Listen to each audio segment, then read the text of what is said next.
होके समय को देखने लगी। उसका रोना एकदम से रुक गया था। इधर समय धीरे धीरे उसके होंठों की ओर बढ़ रहा था। बस 1 इंच का फासला था उन दोनों के होंठों के बीच के। तभी अनाया होश में आए और उसने जल्दी से समय को धक्का दे दिया।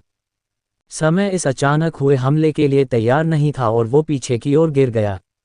मगर पूरी तरह खुद को गिरने से रोकने के लिए उसने अपनी दोनों हथेलियां जमीन पर टिका ली थी।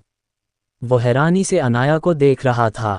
इधर अनाया गुस्से से उसे घूरते हुए बोली, आपकी हिम्मत कैसे हुई मिस्टर राजवंश मेरे करीब आने की? क्या आप भूल गए कि आपकी एक गर्लफ्रेंड है और आप उससे प्यार करते हैं, मुझसे नहीं? तो आप मेरे करीब कैसे आ सकते हैं? या फिर गलती से मुझे अपनी गर्लफ्रेंड समझ लिया था आपने? कहते हुए अनाया गुस्से से समय को घूरने लगी। इधर समय उसकी बात सुन अपनी नज़रें इधर उधर कर बोला, तुम्हें गलतफहमी हुई है अनाया, मैं बस तुम्हें चुप करवाना चाहता था, बस इसलिए मैं तुम्हारा ध्यान भटका रहा था, मेरा ऐसा कोई इरादा नहीं था। और वैसे भी मैं तुम्हें किस नहीं करता, बस मैं तो नाटक कर रहा था ताकि तुम रोना बंद कर दो, और देखो तुम अभी रो नहीं रही हो। कहते हुए अनाया को देखा तो अनाया को भी इस चीज़ का एहसास हुआ। वो अपनी नज़रें इधर उधर करने लगी। इधर समय ने एक गहरी सांस ली और खुद से बोला, हर्ष बच गया। फिर धीरे से उठ के अनाया के साइड में बैठते हुए बोला, अनाया मैं नहीं जानता कि आर्या और तुम्हारे बीच ऐसा क्या हुआ है, मगर आज जो तुमने बिना सोचे समझे आर्या पर इल्ज़ाम लगाया था वो गलत था। जरूरी नहीं है कि हर समय जो हम देखें वही सही हो, कभी कभी आंखों देखी चीज़ें भी गलत हो जाती है। अनाया तुम बहुत समझदार लड़की हो, मुझे तुम्हें ये बताने की ज़रूरी नहीं है कि किसी रिश्ते को चलाने के लिए क्या करते हैं, मगर एक बात कहूँगा कि रिश्ता चाहे जो भी हो मगर रिश्ते में विश्वास होना बहुत ज़रूरी होता है अनाया। एक रिश्ता विश्वास की डोर पर ही टिका होता है, अगर वो टूट जाती है तो समझो रिश्ता भी टूट गया। आर्या उम्र में छोटी जरूर है, मगर जहाँ तक मैं आर्या को जान पाया हूँ समझदारी के मामले में वो तुम सबसे बड़ी है। अनाया ने समय को देखा, उसकी आंखें एक बार फिर से आंसुओं से भीग चुकी थी। उसने रोते हुए कहा, मैं अपनी गुड्डा को खोना नहीं चाहती समय। कहते हुए वो फफक के रो पड़ी। समय ने झट से उसे अपने सीने से लगाया और उसके बालों में हाथ फेरते हुए कहा, शांत हो जाओ अनया, तुम आर्या से माफ़ी मांग लेना, देखना वो भी तुम्हें माफ़ कर देगी। अनया रोते हुए अपना सर हिला के बोली, नहीं समय, मेरी गुड्डा मुझे कभी माफ़ नहीं करेगी, कभी नहीं। मैंने आज तक उससे जो शब्द बोले हैं वो तो आज बोले हुए मेरे शब्दों के आगे कुछ नहीं है। 17 साल की गलतफहमी ने मुझे मेरी गुड्डा से बहुत दूर कर दिया है समय। गुड्डा मुझे कभी माफ़ नहीं करेगी, कभी नहीं। कहते हुए अनाया फुट फुट के रोने लगी। समय उसकी बात को ध्यान से सुन रहा था। उसने खुद से कहा, इसका मतलब मेरा अंदाजा सही था, बात उतनी नहीं है जितनी दिख रही है, शायद बचपन से ही आर्या के साथ कुछ तो गलत हुआ है। सोचते ही उसने अनाया के सर पर हाथ फेरते हुए कहा, अनाया संभालो खुद को, और तुम एक बार आर्या से माफ़ी मांग के तो देखो, देखना वो तुम्हें माफ़ कर देगी। आखिर बहनें हो तुम दोनों, खून का रिश्ता है तुम्हारा, आखिर कब से आर्या तुमसे नाराज रहेगी? उसकी बात सुन अनाया उससे दूर हुई और सिसकते हुए बोली, तकलीफ इसी बात की है समय कि मैं उसकी बहन होके उसे समझ न सकी, बल्कि किसी और की बातों में आके उस पे घटिया इल्ज़ाम लगाए, उसे खुद से दूर कर दिया, ये तक कह दिया कि वो मेरी बहन कहलाने के लायक नहीं है। बाहर वाले की बातों से इतनी तकलीफ नहीं होती समय जितना अपनों की बातें चोट पहुंचाती है, और आर्या अपनों के द्वारा ही तोड़ी गई है। कहते हुए अनाया ने सारी स्टोरी समय को सुना दी। समय जैसे जैसे अनाया की बातें सुन रहा था वैसे वैसे उसके भाव बदलते जा रहे थे। हमेशा कठोर रहने वाला समय भी आज अपनी आंखों को भीगने से नहीं रोक पाया था। वो सपने में भी नहीं सोच सकता था कि 2 साल की आर्या ने इतना कुछ झेला था, वो भी अपने परिवार द्वारा। सबसे ज़्यादा गुस्सा तो उसे श्रद्धा जी पर आ रहा था, जिन्होंने किसी और की वजह से अपनी ही बेटी को धक्के मार के घर से बाहर निकाल दिया था। अपनी बात खत्म करते करते अनाया एक बार फिर से रो पड़ी। समय ने अपने आंसू साफ किए और बोला, आज पता चला आर्या राठौड़ फैमिली में सिर्फ कुछ लोगों को छोड़ बाकी लोगों से क्यों नहीं बोलती। खैर शुक्र मनाओ कि आर्या कम से कम तुम सब के पास है तो सही, अगर उसकी जगह में होता तो दोबारा मुड़ के कभी अपने परिवार की शक्ल तक नहीं देखता। कहते हुए वो गुस्से से लाल हो गया। अनाया ने उसे देखा, फिर अपना सर झुका लिया। समय ने अनाया को देखा, फिर गहरी सांस लेके बोला, देखो अनाया, तुम्हारी गलती माफ़ी के लायक तो नहीं है, मगर कोशिश करो कि अब तुम ऐसा कुछ न करो कि तुम्हारी और आर्या के बीच की दूरी और बढ़े। माना कि इस दूरी को तुम खत्म नहीं कर सकती मगर और बढ़ने से रोक तो सकती हो ना।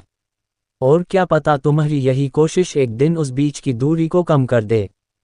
अनाया समय की बात को बड़े गौर से सुन रही थी, उसे भी उसकी बात सही लगी, इसलिए उसने सर हिलाते हुए कहा, तुम सही कह रहे हो समय, अब मैं किसी की भी बातों में आके ऐसा कोई काम नहीं करूंगी जिससे मेरी गुड्डा मुझसे और दूर हो।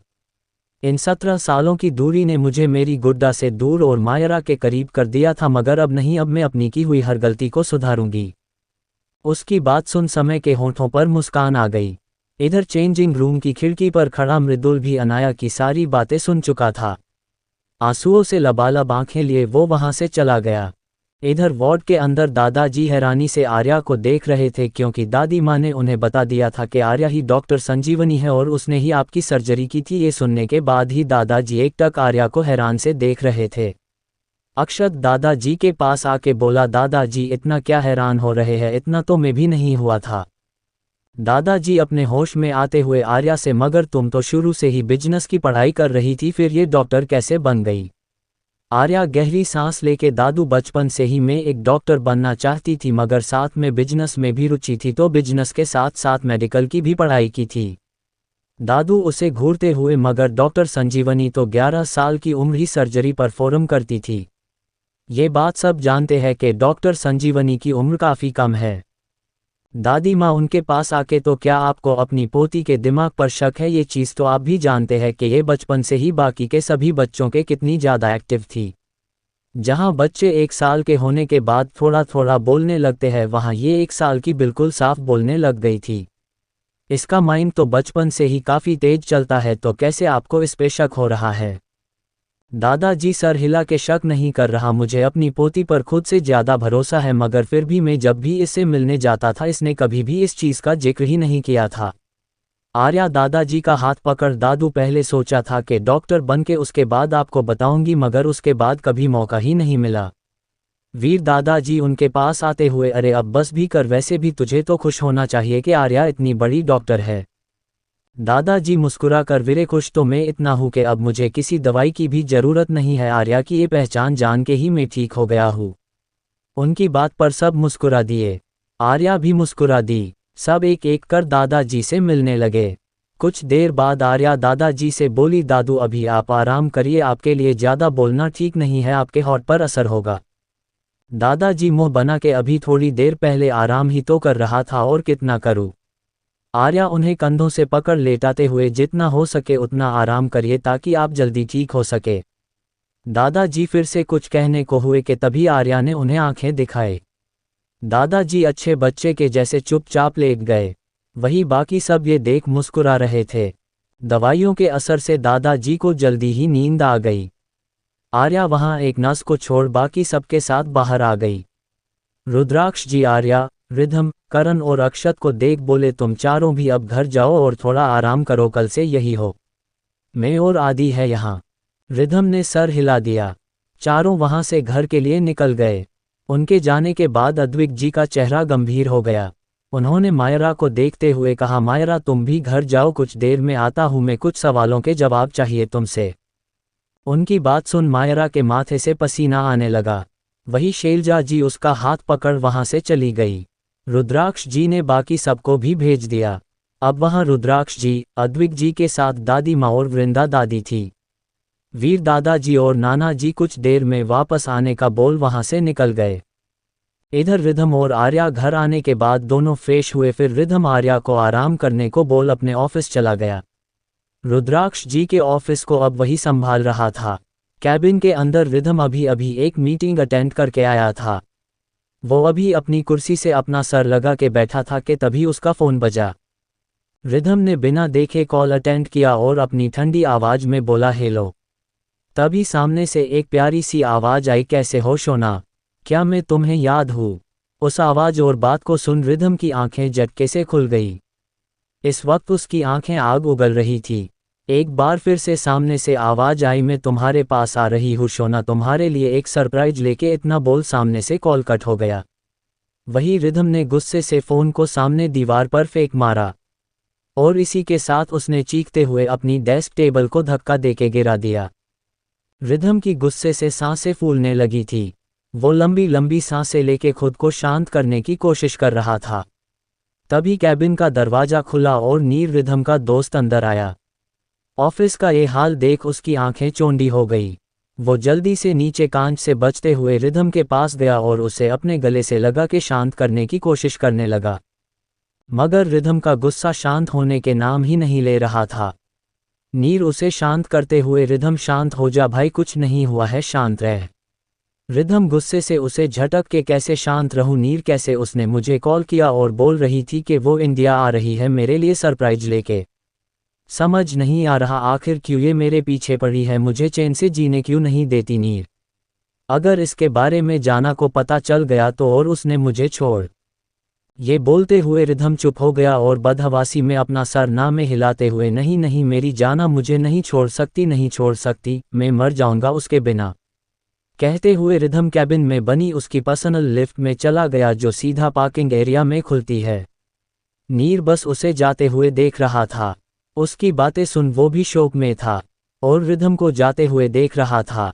वो जानता था कि अभी रिधम को अकेले छोड़ना ही सही है। इधर रिधम पार्किंग एरिया में आया कि तभी ड्राइवर भाग के आया तो रिधम ने बिना कुछ बोले अपना हाथ आगे कर दिया। ड्राइवर भी उसकी समझ उसके हाथ में कार की चाबी थमा दी। रिधम कार में बैठ वहां से चला गया। वही ड्राइवर उसे जाते हुए देख रहा था। इधर आर्या को घर पर बैठे हुए काफी अजीब लग रहा था। उसे नींद भी नहीं आ रही थी, इसलिए वो लंच बना के अस्पताल में चली गई। उसने वहां दादाजी को एक बार फिर से चेक किया, फिर उन्हें खिचड़ी खिलाने लगी जो वो घर से उनके लिए बना के लेके आई थी। इधर दादाजी ने पहले तो नानकुर की, मगर जैसे ही खिचड़ी का एक चम्मच उनके मुंह में गया तो बिना रुके खिचड़ी खाने लगे। अद्विक जी, रुद्राक्ष जी, दादी माँ और नानी माँ हैरानी से उन्हें देख रहे थे। खिचड़ी का पूरा बाउल साफ करने के बाद दादाजी खुश होते हुए बोले, जिंदगी में पहली बार इतनी टेस्टी खिचड़ी खाई है, सच में ये खिचड़ी तो शाही पनीर को भी फेल कर दे। उनकी बात पर आर्या मुस्कुरा दी। फिर वो कुछ देर वहां रहने के बाद वार्ड से निकल गई। वो जैसे ही बाहर आई, बाहर उसे मृदुल मिल गया। आर्या वहां से जाने लगी तो मृदुल उसे रोकते हुए बोला, क्या मैं दोस्त बनने के लायक भी नहीं? उसकी बात सुन आर्या रुक गई। उसने मुड़ के मृदुल को देखा तो मृदुल ने बिना कुछ कहे अपना हाथ आगे कर दिया। ये देख आर्या की भौहें सिकुड़ गई। उसने एक नज़र उसके हाथ को देखा, फिर मृदुल को। मृदुल की आंखों में वो अपने लिए भाव देख पा रही थी, मगर उससे की ज्यादा अपने लिए इज्जत देख पा रही थी। इसलिए उसने कुछ सोच उससे हाथ मिला लिया। मृदुल खुश होते हुए मुस्कुरा कर बोला, ओके तो अब हम फ्रेंड्स हैं। आर्या उसे घूरते हुए, इसीलिए हाथ मिलाया होगा। उसकी बात पर मृदुल हंस पड़ा। आर्या उससे अपना हाथ छुड़वा वहां से जाते हुए बोली, अभी काम है, चलती हूँ। मृदुल बस उसे जाते हुए देख रहा था, फिर वो अंदर दादाजी से मिलने चला गया। इधर आर्या अस्पताल के बाहर आए और अपनी कार लेके वहां से सीधा अपने फार्म हाउस में आके रुकी। वो उतरी और सीधा बेसमेंट में चली गई। गार्ड्स ने जैसे ही उसे देखा अपना सर झुका लिया। आर्या एक सेल के बाहर जाके रुकी तो बाहर खड़े गार्ड ने दरवाजा खोल दिया। आर्या अंदर गई तो अंदर बैठा आदमी डर से रोते हुए बोला, प्लीज मुझे मत मारो, मुझे कुछ नहीं पता, मैं सच कह रहा हूँ। आर्या ने जब उसे ऐसे डरते देखा तो उसके होंठों पर एक टेढ़ी स्माइल आ गई। वो नीचे बैठी और सामने पड़े इंसान को देख बोली, डर लग रहा है? लड़की की आवाज़ सुन उस इंसान ने डरते हुए सामने देखा तो आर्या को देख उसकी आंखें बड़ी हो गई। उसने गौर से आर्या को देखते हुए कहा, तुम तो वही लड़की हो ना? आर्या लापरवाही से, देखो तुम्हें भी यहाँ से बाहर जाने की जल्दी है और मुझे भी टाइम बर्बाद करना पसंद नहीं है, इसलिए जो पूछ रही हो उसका सही सही जवाब दे देना, वरना अभी तक जो तुम्हारे साथ हो रहा था वो तो कुछ भी नहीं था, इसके बाद जो तुम्हारे साथ में करूँगी शायद उसे तो तुम्हारी आत्मा भी बर्दाश्त नहीं कर पाए, इसलिए जो सवाल पूछूं उसका फटाफट जवाब देना। आर्या की बात सुन वो शख्स डर से कांप गया। उसने जल्दी जल्दी से अपना सर हाँ में हिला दिया।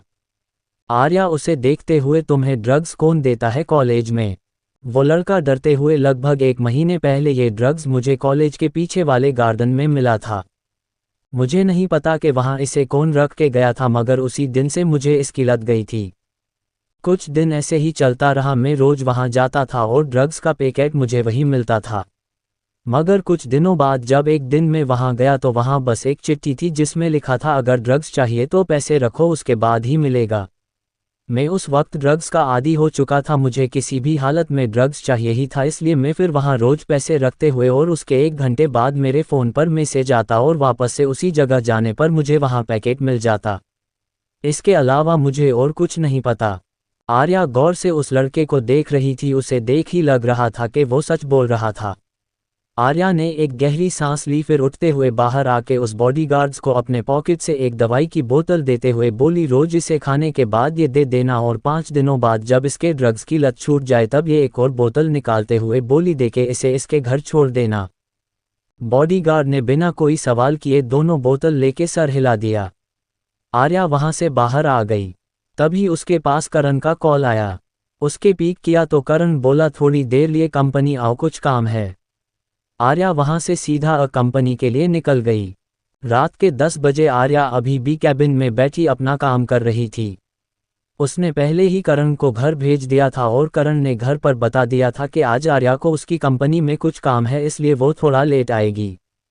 कुछ देर बाद आर्या ने अपना सामान समेटा और कैबिन में बनी लिफ्ट से सीधा पार्किंग एरिया में आ गई। वो जैसे ही कार में बैठी कि तभी उसका फ़ोन बजा। उसके कॉलर आईडी देखी तो उसके होंठों पर मुस्कान आ गई। उसने मुस्कुरा कर कॉल पिक किया तो सामने से रिधम की धीमी से आवाज़ आई नीड यू जाना, प्लीज़ मेरे पास आ जाओ। उसकी आवाज़ से ही आर्या को पता चल गया कि रिधम नशे में है। उसकी आंखें सिकुड़ गई। उसने बस एक शब्द कहा, ओके। इतना बोल उसने कॉल कट कर दिया और जल्दी से अपने फ़ोन में कुछ किया और कुछ ही देर में उसके फ़ोन में रिधम की लाइव लोकेशन दिख रही थी। आर्या फुल स्पीड से अपनी कार मुंबई की सड़कों पर भगा रही थी।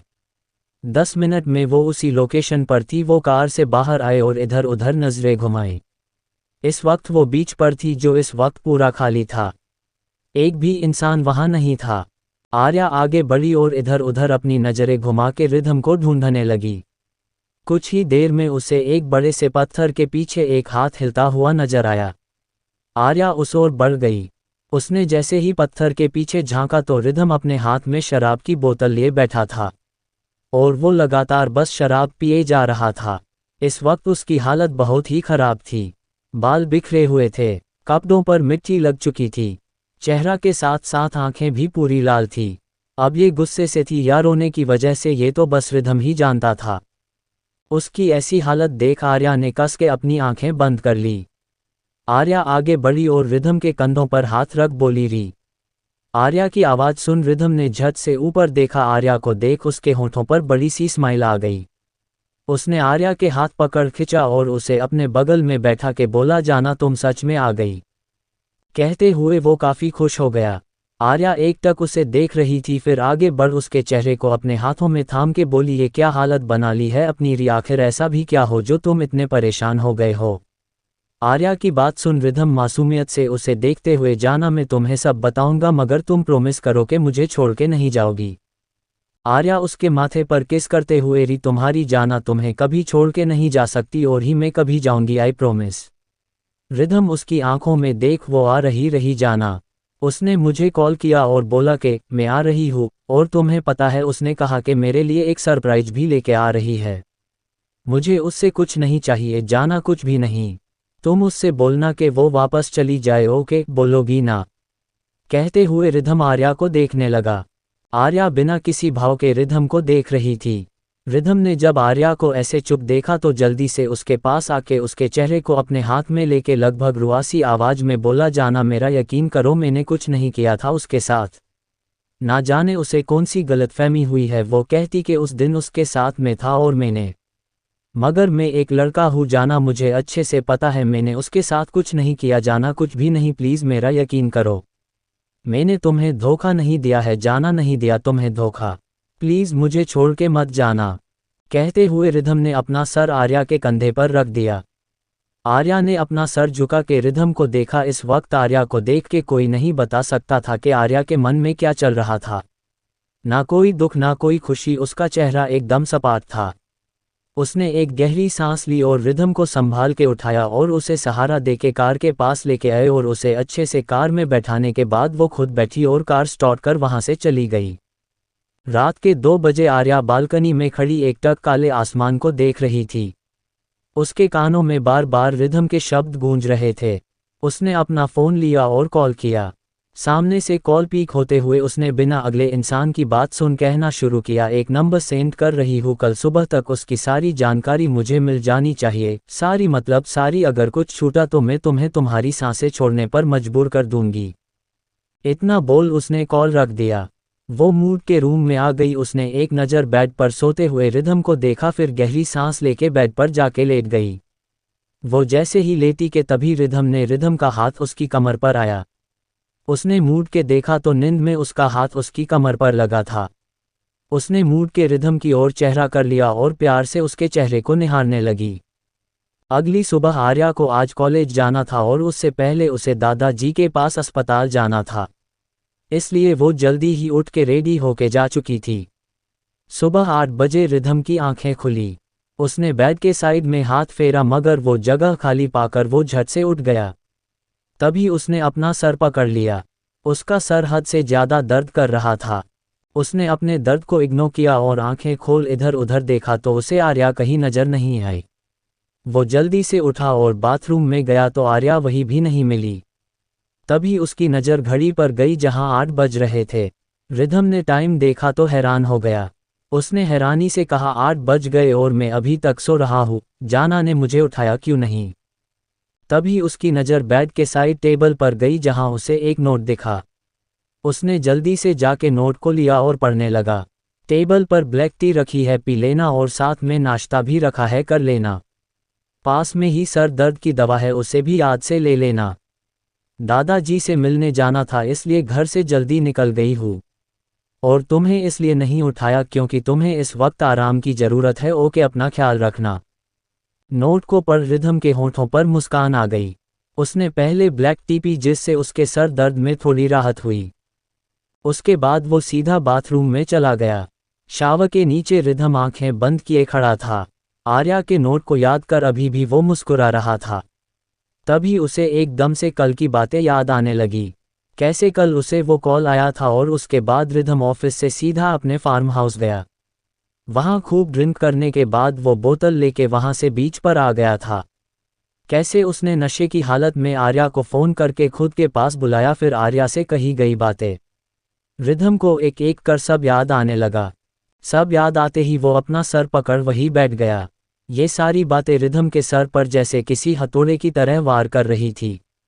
धीरे धीरे नॉर्मल हो चुकी रिधम की आंखें एक बार फिर से लाल होने लगी। उसने कस के एक मुक्का दीवार पर जमा दिया। कुछ देर बाद वो बाथरूम से बाहर आया और रेडी होके वहां से जाने लगा। तभी उसकी नज़र टेबल पर रखे नाश्ते पर गई। रिधम ने गहरी सांस ली, फिर सोफे पर बैठ नाश्ता करने लगा। उसने जैसे तैसे अपना नाश्ता खत्म किया और निकल गया। नीचे मयूरी जी ने उसे रोकने की कोशिश की मगर रिधम जरूरी काम है बोलकर चला गया। इधर आर्या दादाजी से मिलके कॉलेज के लिए निकल गई। पार्किंग एरिया में ही बाकी सब उसका वेट कर रहे थे। आज आरव और आरवी भी वही थे। आर्या अपनी कार पार्क कर बाहर आई तो आरवी उसके पास आके बोली, आर्या दी, आप तो पहले से ही इतनी बड़ी डॉक्टर हो, फिर आपको ये बिजनेस की पढ़ाई करने की क्या ज़रूरत है? उसकी बात पर आर्या ने एक नज़र उसे देखा, फिर बोली, तुम्हारी पूरी तो एक जोड़ी कपड़े में भी चल जाएगी, फिर तुम्हें बार बार शॉपिंग करने की क्या ज़रूरत है? उसकी बात पर आरवी हैरानी से उसे देखने लगी। वही बाकी सबको मन ही मन हंसी आने लगी। आर्या सामने देखते हुए, जैसे तुम्हें शॉपिंग करना पसंद है वैसे ही मुझे सब कुछ सीखना पसंद है। आई होप तुम्हें बात समझ में आ गई होगी। इतना बोल आर्या आगे बढ़ गई। आर्या बाकी सबको बोल, क्लास का टाइम होने वाला है, चलो सब उसके साथ हो लिए। तभी सामने आंचल आ गई। उसने आके आर्या का रास्ता रोक लिया। आर्या ने कुछ पल अपनी आंखें बंद की, फिर आंखें खोल सबसे बोली, तुम सब जाओ, मैं आती हूँ। सब एक नज़र उसे देख वहां से चले गए। आंचल हंसते हुए, क्यों अपनी इंसल्ट अपने दोस्तों के आगे नहीं करवाना चाहती थी, इसलिए उन्हें यहाँ से भेज दिया। उसकी बात को आर्या इग्नोर करते हुए बोली, काम की बात बोलो, इधर उधर की बात करने से अपना और मेरा टाइम वेस्ट मत करो। उसकी बात पर आंचल को गुस्सा तो बहुत आया मगर फिर आर्या का मजाक उड़ाते हुए बोली, वैसे इतने दिन कहा थी, कहीं अपने लिए कोई और अमीर बूढ़ा तो नहीं ढूंढ रही थी ना? कहते हुए वो हंसने लगी। फिर एकदम से रुकते हुए बोली, तुम्हें पता है जिस रिधम रघुवंशी को तुम पाना चाहती थी वो तो पहले से ही किसी और का था, मगर तुम बीच में आ गई थी। मगर अब नहीं, अभी कुछ ही दिनों पहले कामना रघुवंशी फैमिली के लिए साथ उनके कुल देवी के मंदिर गई थी, और वहां उसकी और रिधम रघुवंशी की सगाई हो चुकी है, समझी। तो अब जितना हो सके कामना से और रिधम से दूर रहना। आर्या चुपचाप कामना की बातें सुन रही थी। उसने एक शब्द तक नहीं कहा था। आंचल उसे ऐसे चुप देख मन ही मन मुस्कुरा रही थी। तभी उसकी नज़र गेट से आती कामना पर गई। कामना को देख उसकी स्माइल और बड़ी हो गई। उसने जल्दी से कामना को आवाज़ दी, कामना इधर आना। कामना ने उसकी आवाज़ सुन उसकी ओर देखा, फिर उसकी ओर बढ़ गई। आर्या की पीठ कामना की तरफ थी, इसलिए उसे नहीं पता था कि आर्या आंचल के पास खड़ी है।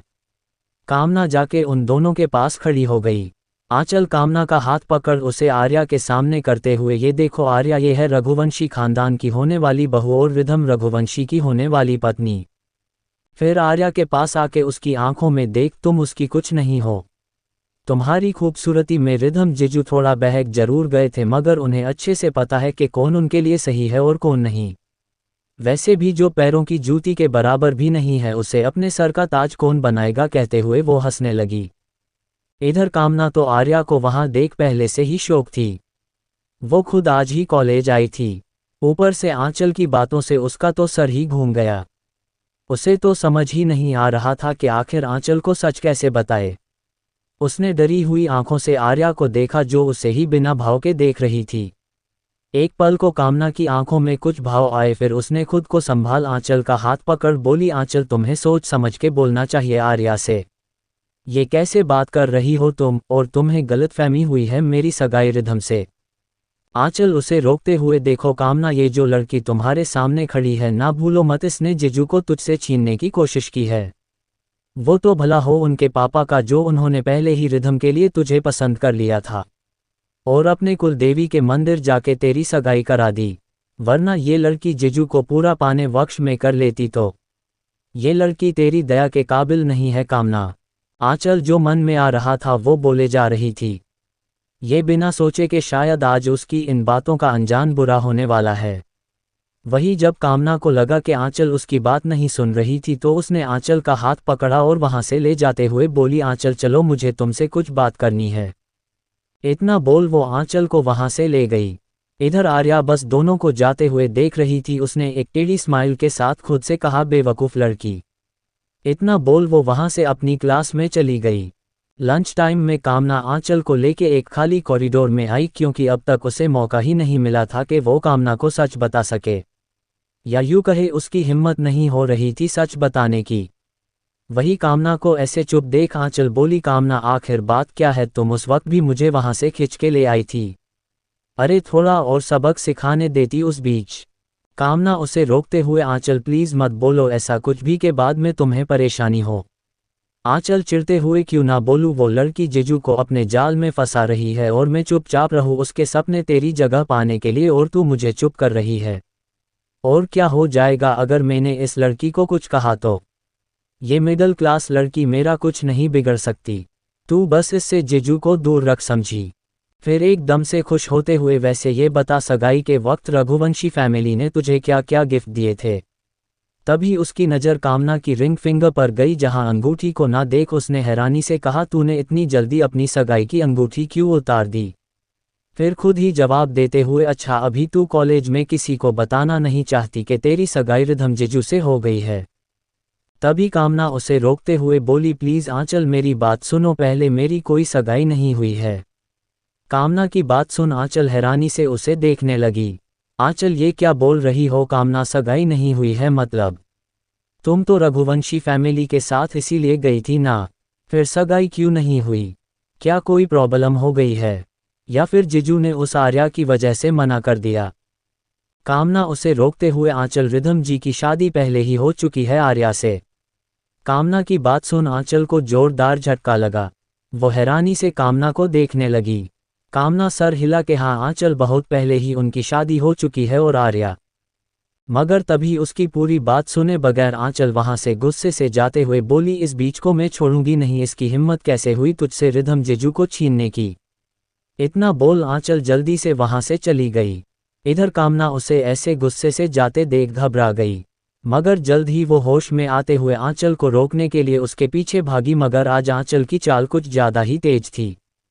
इधर आर्या और बाकी सब कैंटीन में बैठे थे। आर्या आराम से समोसे को मजे से खा रही थी। तभी आंचल गुस्से से कैंटीन में आए और सीधा आर्या की टेबल के पास जाके उसने झटके से आर्या की बांह पकड़ी और चेयर से खड़ा कर दिया। झटके की वजह से आर्या के हाथ से समोसा प्लेट में वापस गिर गया। वही बाकी सब अब भी हैरान से बैठे थे। अचानक हुई इस हरकत से सब हैरान थे। इधर आर्या प्लेट में गिरे समोसे को देख रही थी। तभी कामना ने झटके से उसे अपनी तरफ करते हुए कहा, आखिर छीन लिया ना मेरे दोस्त से उसका प्यार, मिल गई तुम्हारे कलेजे को ठंडक, हिम्मत कैसे हुई तुम्हारी ये सब करने की, तुम 2 टके की लड़की, तुम्हारी औकात रिधम रघुवंशी की रखेल बनने की भी नहीं है और तुम उनकी बीवी बन गई। कहते हुए आंचल ने अपना हाथ उठा दिया। कैंटीन में बैठे सभी स्टूडेंट हैरानी से आंचल को देख रहे थे। किसी को कुछ समझ नहीं आ रहा था कि आखिर हुआ क्या है। इधर अक्षत और बाकी लोग भी अब तक अपनी चेयर से उठ चुके थे। आंचल की बात सुन सबका चेहरा गुस्से से लाल हो गया। इधर कामना भी अब तक कैंटीन में आ गई थी। आंचल की बात सुन वो और ज्यादा घबरा गई। इधर अक्षत गुस्से से आगे बढ़ा के तभी मीरा ने उसका हाथ पकड़ लिया। अक्षत ने उसे देखा तो मीरा ने उसे आर्या की ओर देखने का इशारा किया। अक्षत ने आर्या को देखा तो वो शांत हो गया, क्योंकि आर्या बड़ी ही जानलेवा नजरों से आंचल को घूर रही थी। अभी आंचल आगे कुछ कहती कि तभी उसकी चीख पूरी कैंटीन में गूंज गई। आर्या ने कस के उसका हाथ पकड़ के उसकी पीठ से लगाया हुआ था और गुस्से से उसकी आंखें लाल और लाल होती जा रही थी। तभी एक ठंडी आवाज आंचल के कानों में पड़ी, मिस आंचल झा, जरा अपनी जबान पर लगाम लगाओ, वरना अगर मैंने लगाम कसनी शुरू की तो बस मुझसे मौत की भीख मांगती ही रह जाओगी, समझी। कहते हुए उसने उसका हाथ झटक दिया। आंचल अपना हाथ पकड़ डरी हुई आंखों से आर्या को देखने लगी। आंचल का हाथ हद से ज्यादा दर्द कर रहा था और दर्द से उसकी आंखों से आंसू आने शुरू हो चुके थे। वही कामना जल्दी से उसके पास आए और उसे संभालने लगी। उसने धीरे से आर्या से कहा, आर्या, आंचल की तरफ से मैं तुमसे माफ़ी मांगती हूँ, उसे गलतफहमी हो गई थी। मगर आर्या ने उसकी बात को पूरी तरफ से इग्नोर कर दिया। मगर तभी आंचल अपने दर्द और डर को अपने अंदर दबा के बोली, कामना, तुम क्यों माफ़ी मांग रही हो, वो भी इस जैसी लड़की से। माफ़ी तो इसे मांगनी चाहिए, तुमसे तुम्हारा प्यार तुम्हारा मंगेतर छीन लिया और अब ऊपर से दादागिरी कर रही है। मिस्टर रुद्राक्ष रघुवंशी ने पहले ही तुम्हें अपने बेटे रिधम रघुवंशी के लिए पसंद कर लिया था, मगर इस लड़की ने अपनी खूबसूरती के जाल में रिधम रघुवंशी को फंसा लिया। माफ़ी इस लड़की को मांगनी चाहिए। इन जैसे मिडिल क्लास लोग बस ऐसे ही अमीर बनना जानते हैं। कोई अमीर घर का बीटा फंसा तो ठीक, वरना किसी अमीर बूढ़े का बिस्तर गरम। उसने इतना ही कहा था कि आर्या ने खिंच के एक थप्पड़ उसके गाल पर मारा। आंचल झटके से फर्श पर जाके गिरी। फर्श पर गिरते ही आंचल की चीख निकल गई। खुद को बचाने के लिए उसने जमीन पर वही हाथ टीका दिया था जो आर्या के पकड़ा था, मगर वो हाथ फर्श पर लगते ही मूड गया और इसी के साथ आंचल का सर भी जमीन से लग गया। कामना झट से उसकी ओर भागी। उसने जल्दी से आंचल को संभाला। आंचल के मुंह से खून निकल रहा था, यहाँ तक ही कि उसके कान से भी खून बन रहा था। माथे पर हल्का लाल निशान बन गया था। वही आंचल अपना हाथ पकड़ रो रही थी। उसके हाथ का दर्द उससे बर्दाश्त नहीं हो रहा था। तभी उसका फ़ोन बजा। कामना ने जल्दी से उसके बैग से उसका फ़ोन निकाला तो कॉलर आईडी पर डैड लिखा देख कामना आंचल से बोली, आंचल अंकल का कॉल है। अपने डैड का नाम सुन आंचल ने जल्दी से फ़ोन लिया और अपने एक हाथ से उसे पकड़ते हुए कॉल पिक कर वो रोते हुए जैसे ही कुछ कहने को हुई कि तभी सामने से उसके डैड की गुस्से भरी आवाज़ आए, आंचल आखिर तुमने क्या किया है कॉलेज में? किसको अफेंड कर दिया है जो हमारे पीछे हाथ धो के पड़ गया है? आंचल अपने डैड की बात सुन हैरान हुई। उसका रोना भी कम हो चुका था। उसने हैरानी से कहा, डैड आखिर आप कह क्या रहे हैं? मैंने क्या किया है और कौन हमारे पीछे पड़ गया है? मिस्टर झा गुस्से से, वो सब मुझे नहीं पता, मगर मुझे इतना पता है कि ये सब तुम्हारी वजह से हो रहा है। मुझे एक वार्निंग लेटर आया है ईमेल पर और उसी के बाद हमारी कंपनी के शेयर तेजी से नीचे गिरते जा रहे हैं। अगर ऐसे ही चला तो शायद कुछ ही पालों में हम रोड पर आ जाएंगे। तुमने जिसे भी अफेंड किया है उससे जल्दी से माफ़ी मांगो, जो करना है करो। वो इंसान शायद काफ़ी पावरफुल है, हो सके तो उसके पैरों में गिर जाओ। मैं भी कॉलेज आ रहा हूँ। इतना बोल उन्होंने कॉल कट कर दिया। इधर आंचल हैरान थी अपने डेट की बात सुन। उसने आर्या की ओर देखा जो उसे ही देख डेविल स्माइल कर रही थी। वो अपना सारा दर्द भूल झट से उठी और आर्या के पास जाते हुए बोली, कौन हो तुम? आखिर पहचान क्या है तुम्हारी? उसकी बात सुन आर्या हल्के से हंसी और बोली, क्या तुम्हें नहीं पता कि मैं कौन हूँ? फिर कामना की तरफ देखते हुए, क्या तुम्हारी बेस्ट फ्रेंड ने नहीं बताया कि मैं कौन हूँ? फिर धीरे से आंचल के कान के पास आके, तुम्हें पता है मैं रिधम रघुवंशी की वाइफ हूँ, मेरे ख्याल से इतना काफ़ी होगा तुम्हारे लिए। कहते हुए वो उससे दूर हुई। आंचल गुस्से से उसे घूरते हुए, ये तुम अच्छा नहीं कर रही हो आर्या, रिधम रघुवंशी के नाम पर तुम लोगों को बर्बाद करने पर तुली हो। आर्या अपने हाथ बांध, क्या करूं बेब, तुम ही ने मुझे मजबूर किया है ये करने पर, तो मुझ पे ब्लेम मत लगाओ। फिर कामना को देख, मिस कामना जाके अपनी फ्रेंड की गलतफहमी दूर करिए वरना शायद इनकी सांसें इनके शरीर से हमेशा के लिए दूर हो जाएगी। कामना जैसे ही आगे आने को हुई कि तभी आंचल ने गुस्से से टेबल पर रखा कांच का ग्लास उठाया और जैसे ही आर्या की ओर फेंकने को ही कि तभी एक आवाज़ आई, क्या हो रहा है यहाँ? सब ने कैंटीन के दरवाजे की ओर देखा जहां प्रिंसिपल सर के साथ साथ अर्नव भी खड़ा था। अनरव को देख कामना के हाथ से कांच का ग्लास छूट गया और वो जल्दी से उसकी ओर जाने लगी। ऐसे ही रोमांचक और इंटरेस्टिंग स्टोरी सुनने के लिए जुड़े रहे मेरे चैनल आरके नॉवल पॉडकास्ट के साथ।